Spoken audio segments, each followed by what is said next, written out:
Coming up on this ABC10 Plus special, the history behind the holiday, a deep dive into traditions for Halloween and the Day of the Dead, and frightful fun, a look inside some of the haunting sites around Sacramento, plus celebrating Halloween's unofficial mascot. We're getting up close and personal with our favorite flying mammals, talking about Bat Week. And bottoms up, we'll show you some scary spirits, cocktails that is, that you can make right at home. Spooky season, a Halloween guide, starts now. Thanks for joining us on the ABC10 Plus streaming app. I'm Jay Struberg. Now, Halloween has become an incredibly popular holiday. It's even bigger than Christmas for my family. Some people even choosing to celebrate early for Summerween. But what is Halloween even about? Well, ABC10's Walt Gray gives us a brief history of Halloween and its sister holiday, the Day of the Dead. There's much more to Halloween than this, though the getting dressed up for free candy part is nothing to be downplayed. Right around 1900, Irish and Scottish immigrants brought All Hallows' Eve to the U.S. Trick-or-treating has been going on only since about World War II in the United States. The trick of trick-or-treat means if you don't give up the candy, there may be a prank played on you.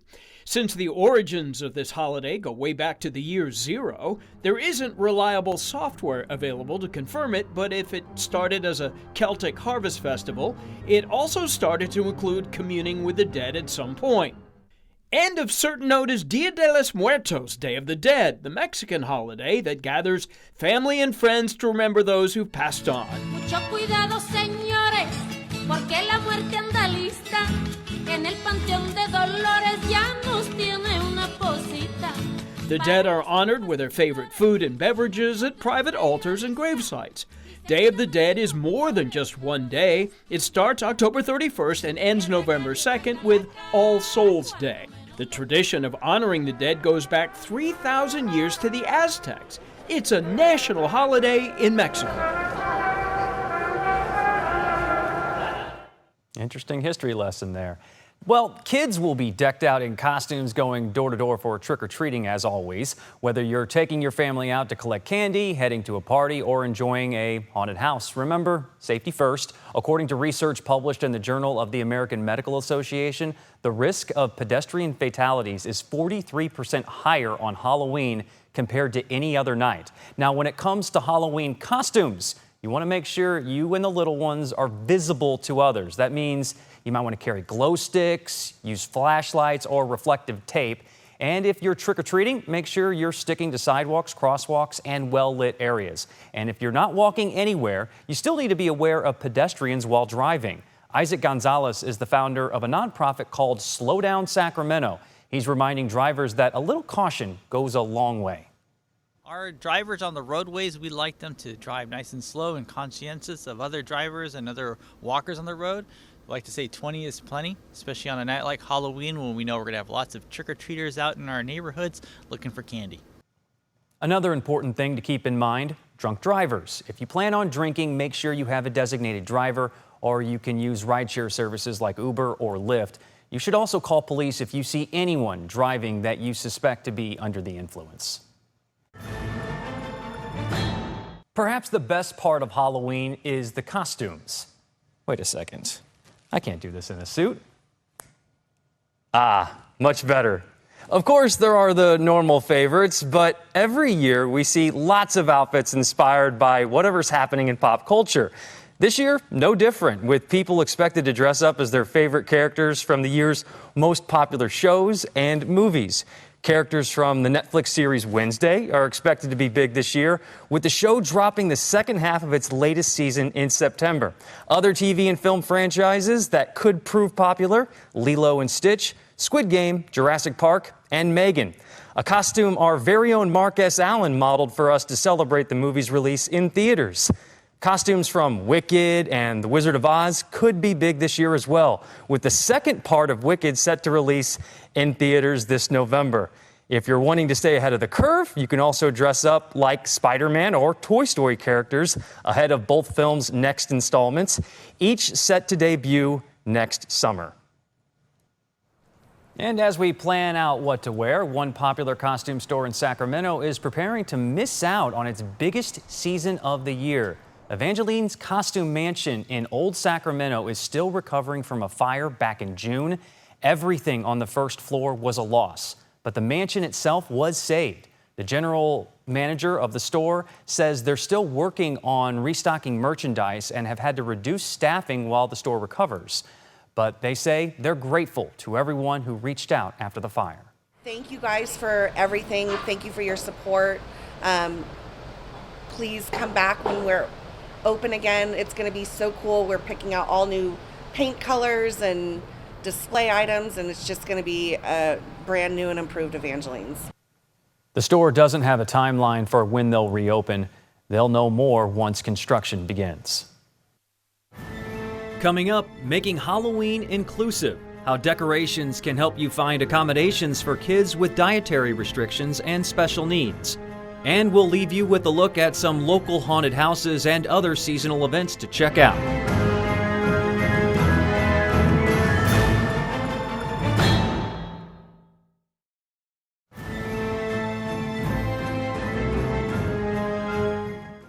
You are bound to see countless creepy decorations throughout October, but you might see one that's actually a signal to kids with special needs.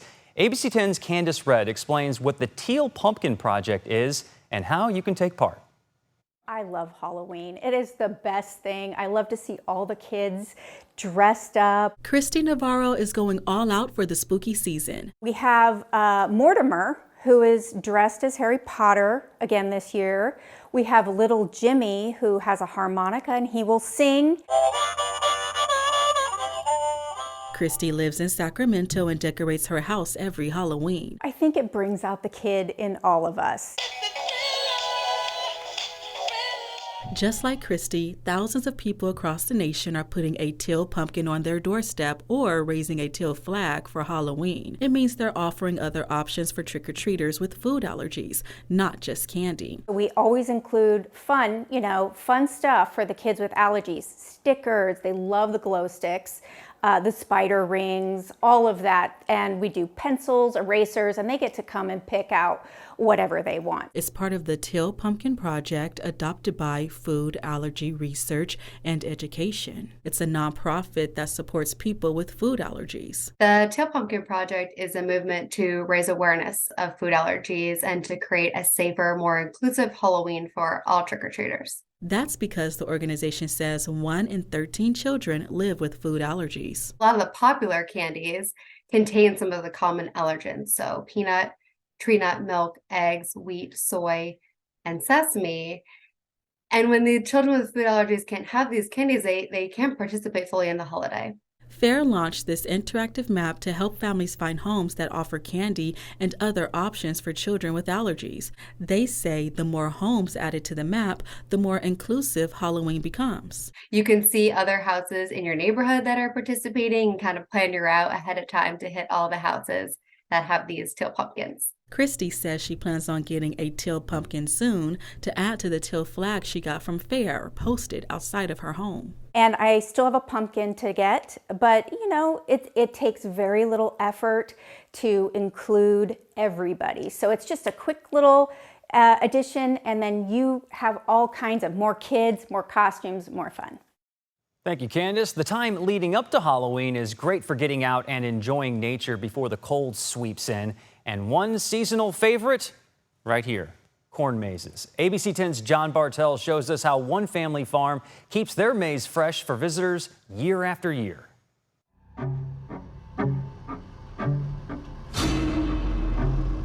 Every October, something strange happens in the Central Valley town of Lathrop. Like a page out of a Stephen King novel, children from all over California make their way into the corn. They're drawn to this field not because of evil spirits, but because they want to conquer one of California's most elaborately designed corn mazes. What happens if someone gets lost in here? Well, the big joke is that we'll just get you out in the morning. Welcome to Del Oso Farm, the pioneers of corn maze development. We were one of the very first corn mazes in the nation, actually. Since 1997, Susan Del Oso and her husband Ron have been transforming this cornfield into challenging themed mazes. It's about 15 acres and it has 2 mazes in it. Coming up with the elaborate designs is the easy part. Getting those designs onto a cornfield, well, it's another story. Do you guys just have like a giant lawnmower to make this maze? Or? No, you know, people always assume that we cut it down when the corn is tall, but it doesn't work that way. Susan says shaping the maze actually starts in July when the corn is just a few inches tall. When the corn's very small, we mark out the maze and then we hoe it down. So we're just removing very small pieces of corn. Today, Del Oso Farm uses GPS to plot and paint out the shape of the maze, but when they first started, they used graph paper and tape measures to map out the coordinates. It was very cumbersome and we never knew if the design was accurate until we would get an aerial shot. Of course, the corn maze brought in big crowds, but the heart of the operation was pumpkins. Can you help me pick a pumpkin?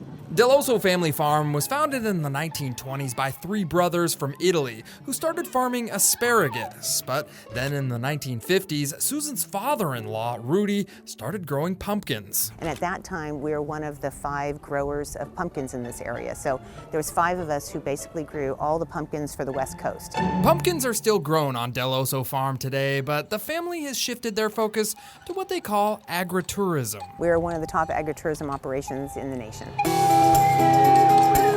The property is essentially a farming-themed amusement park that allows kids to learn and play with food grown right here in the valley. Did you eat this at all? No? Pretty sour. It's really, you want to chew it for me? Okay. There you go! There's more than 30 different activities on the farm, including a petting zoo, a carousel, and this rather strange-looking tube called a rat roller.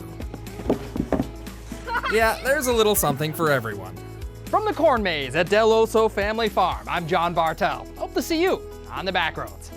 Where am I? Hello? Thank you, John. That's pretty incredible. And believe it or not, this isn't the only massive corn maze to check out this season. Cool Patch Pumpkins in Dixon spans over 40 acres with 5 bridges for visitors to cross as they wander the maze. Owner Taylor Cooley makes designs that can be seen from overhead. This year, celebrating farmers. Cool Patch was recognized in 2007 and 2014 by the Guinness Book of World Records for boasting the world's largest corn maze. Well, for Halloween, you can either face your fear or be afraid of it. And for many people, that fear can be in the form of a small winged mammal. And today we're going to talk about bats. Luckily, we're joined by Corky Quirk with NorCal Bats. Thank you so much for coming on. We appreciate it. You betcha. All right, let's talk about this because the minute I mentioned that we were bringing bats into this building, people started to freak out a little bit. They're wondering, like, bats are going to be flying around, whatnot. Let's talk about what you do at your organization and about the bat itself. Okay. So first of all, NorCal Bats does wildlife rescue and education programs. So people find bats sometimes that are injured. We have a lot of bats in the Sacramento area. It's kind of amazing. And we get a call and try to help that bat recover and return to the wild. But sometimes we have an injured bat that we're not able to repair well enough. And if that bat will never be able to live in the wild, and that's usually due to a permanent wing injury, then they stay and they travel around with us and help us to help people get over their fears. And of course, these creatures so associated with Halloween, often depicted in very scary ways. Any misconceptions that we need to know about when it comes to bats? Yeah, bats they're actually vital for us. I don't see them as scary animals. Of course, I'm working with them all the time. But they're small mammals that really don't particularly want to interact with us. They want to be out there hunting insects. And so their role in the ecosystem, in our environment, is to consume huge amounts of insects. So they're kind of our natural pest control. And when bat populations don't do well, then insecticide use goes up, and that has human health impacts. Where do bats, you mentioned some of these were California species? All three of these are them? native. Okay, so where might we find them in California? Is it like a cave, dark places? Not necessarily. We have 26 species of bat in the state of California, 17 in the northern part of our state, and they could be under the bark of a tree, they could be under the eaves of your house, they're in our parking garages, our bridges and overpasses. We've really destroyed a lot of their habitat. Certainly caves and dead trees would have been great places for them, but how many caves are there in Sacramento? They feed mostly on insects? Is that what they're after? They only feed on insects. The pallid bat will eat other invertebrates like a scorpion, but we have no fruit bats in the United States except at the zoo. Right? No vampires. No vampires. No. Kind of a letdown there. All right, give us an overall view, synopsis of Bat Week, what it's about, the most important message you have for folks back home. Yeah, so Bat Week is the 7 days leading up to Halloween. And, because bats are often, and nocturnal animals, are often associated with Halloween, right? And so it's just an opportunity when people are already kind of thinking about that stuff to help educate. And what are the roles? What are the roles worldwide? Why shouldn't we fear them? How can we keep ourselves safe from wildlife? How can we live with wildlife around us? And for bats, they're mammals, right? So they have live birth. They nurse their young. Most bats only have one baby per year, if ever, not even every year. If you look at, I brought some toys, they're not huge animals. So like this big brown bat here, flying would be about the size of this toy, right? And they have the same bone structure that we do, which is kind of amazing. You can actually see it better in this toy. So this How is, so? Yeah, so this is the arm, right? So just like our arm, there's an elbow and a wrist. This little thing sticking up is the thumb. And then these four fingers plus the thumb, they fly with their hands. It's fascinating and to learn the whole story about bats, because it's very easy to just live in fear and go, Halloween, bats, they're flying, they're going to come bite me. So but what I'm afraid of? I'm afraid of insecticides, because I know the chemical damage that can do to my body. And I know these guys are reducing the quantity that farmers need to use. So super helpful. Great point to end on right there. Corky Quirk with NorCal Bats. Happy Bat Week to you. Thank you so much for coming on and sharing this vital information. Appreciate it. Here's a look at some more places to check out this Halloween season. We'll be right back.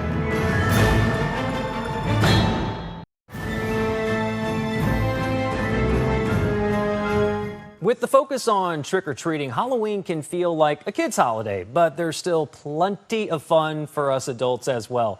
People nationwide will be throwing Halloween parties with fun cocktails and decorations to celebrate the season. Joining us now is Lindsay Nader with Irish Hospitality Group. Lindsay, thank you so much for being here. You did not need to convince me to do this segment, not one bit. Let's talk about some drinks to get us into the spooky spirit here. Yeah, for sure. I'm with Irish Hospitality Group. Every season when it's Halloween, we go all out in our cocktail bars. So I thought I'd show you one non-alcoholic and two alcoholic cocktails that are really easy to recreate at home. A lot of these use ingredients that you can find in your grocery store, and then some fun garnishes that maybe some people have never seen before. Perfect. Let's get to it. Okay. So the first drink that I'm going to make is a little bit of a tropical riff. So we're going to do 3/4 ounces of freshly squeezed lime juice. We have coconut syrup. So this is Coco Lopez. This is really rich, creamy, sweet, tropical coconut. You can find in your grocery store as well. And then we have banana liqueur. Then coffee liqueur. So we're going 3/4 ounces all the way down through those ingredients until we get to our base. And then we're going to go up to 1 ounce. Yet. Okay. We're not done. No, tiki, tropical, lots of ingredients in this one. So 1 ounce. Okay, so then we're going to add some crushed ice. So we're going to shake this with our crushed ice. Real pro right here. Oh, yeah. We'll give that a whip. And then we don't need to strain anything with this one. We're going to just dump it right into our mug here. Okay, so then we've got to find a little topper for this guy, right? This is one of my favorite flashy, really fun party trick garnishes. Cut a lime in half, and then you basically just invert it. So you'll press that flesh. Oh, that is so cool. And then we're gonna take Everclear. Oh, here we go. This is 120 proof, so you just put a little Everclear in there. And then we are gonna light this on fire. Because why not? Hey, anything goes on Halloween. Right? And of course, always blow out your flame before you go to enjoy your cocktail. All right. Okay, next up. one. Okay, so this cocktail is made with a base of apple brandy. So I brought Applejack today, but we're gonna make a drink that is a classic. It's called a Jack Rose. And it's 3 simple ingredients: fresh lime juice, and then we have our pomegranate syrup. Okay, so we've got 3/4 ounce of our fresh lime, 3/4 ounce of our pomegranate syrup, and then 1.5 of our apple brandy. Now, this would be a beautiful color if we were to just shake it and strain it into the cocktail glass, but we're going all black. Oh, please. So, a little bit black food coloring, maybe 1 or 2 drops, because if you go too much, it can kind of linger on the lips. And then we'll fill our shaker with ice. And then this is just a regular ice from your freezer will do, from your tray or Can your I help in any dispenser. way? Would you like to shake? Let's do it. Come on. Okay. So make sure you hold that where it Okay. meets. Okay. And then back and forth like a piston. Okay. Yeah. Yeah. I'm officially a bartender. I feel That's great. gorgeous. So Oh. squeeze it and then, yes, Okay. hold this. All right. And we're gonna strain it through our fine strainer. Yeah, and it should be nice and black. Nice and dark. Isn't that cool? I love this. And then our garnish for our little witch's brew here is edible glitter. And you can find this at a craft store kind of in like the baking section. Okay. If you want to sprinkle that on top, just a light dusting. Yeah, and it makes a really cool pattern. And it's just a little fun, glittery, spooky moment. Where do you find all these cups? These are I great. actually found 2 of these at Target. And then this other one is a mug that we're going to be using at our Halloween pop-up starting October 1st at the Snug. It's called Black Lagoon. So you can come and actually drink out of this vessel. What's the easiest way to partake? So it's just, there's no cover, no reservations. You just walk right up to the bar. We open at 4 o'clock every day. And it's fully decorated for Halloween. Lots of spooky things to take pictures of and enjoy. Specialty cocktails all in collectible mugs that you can purchase and take home with you. And then, of course, we still want our friends who aren't drinking to Yes. enjoy and have something cool and something fun and Can't something forget a about little them. different. So I thought we would take this base and play with a little bit. So 3/4 ounces of our freshly squeezed lime juice, back to our pomegranate, 3/4 ounces of pomegranate. And then we're just gonna shake this sweet and this sour together. Do you wanna shake it? Yes. Okay. Always. Shake number 2. All right. Yeah. This is where they always tell you to smile, right? Yep. Smile. Yes, I love what I'm doing. Gorgeous. And then we've got Martinelli's sparkling apple cider. I'm not gonna measure this in. We are gonna pour it into the ingredients that we already shook, Got it. just because that's gonna be a way for it to incorporate without like blowing out the bubbles and losing a lot of the fizz. So I'm just gonna gently pour some of that in there. Then we'll add fresh ice to our little glass here. And then we'll just strain that in. And it's already all incorporated together. All right. So this is for all the sober folks out This there. is for the sober DDs. folks. This is a. This is a dried apple slice. a salute to you already. And a straw for you. Oh, Cheers. refreshing. Very summer vibes. Yeah, and it's you Very, don't have to have just obviously easy soda to drink, and but lime, yeah. right? That's really good. Yeah. And Very we'll have sweet we'll and have tasty. non-alcoholic options on the menu at Black Lagoon as well. That is some tasty stuff. Lindsay Nader, Irish Hospitality Group, thank you so much for coming on. Happy Halloween to you. Thank you for Appreciate it. having me. Coming up, a look inside a popular haunted house. Our Mark S. Allen shows us what to expect at Sacramento's Scream Park next. And here's some more spooky attractions around Sacramento to check out this Halloween.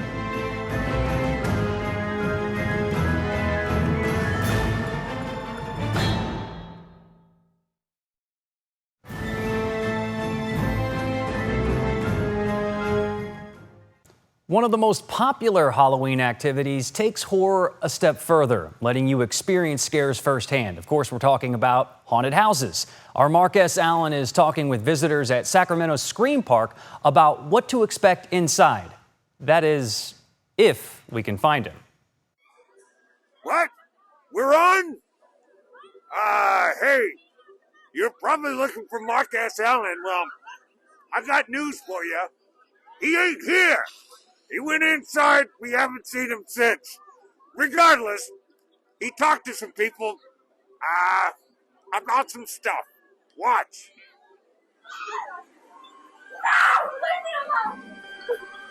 So, I don't know why I'm so nervous. I just see more adults getting frightened than I'm used to seeing. What's the deal? Yes, we have 4 haunted houses in here, a little over 70 rooms, and we try and put you in the movie rather than standing outside watching it here. And I see there are over 5,000 positive reviews, so you must be doing something right. Yes, we have new set designers. We got a lot of new animatronics this year. Everybody seems to just love it this year. I know, so you just came out. I wish I could hook up a blood pressure monitor to you. How you No. feeling? Sweaty, hot, and really out of breath. I heard a lot of screaming. Who was screaming louder, you or her? It could have been me, really, yeah. No shame, no shame. How would you describe this? Thrilling, like, you have to come see it. I'm still shaking after we got done. Medic! Yeah. Medic! We need somebody. Yeah, laugh it up. That was the last time we stopped. Have you seen Marcus Allen? No. No? All right. I have a confession to make.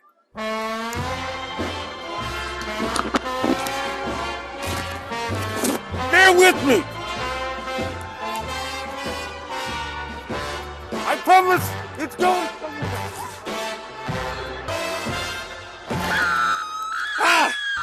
And I would have gotten away from her if it weren't for you kids.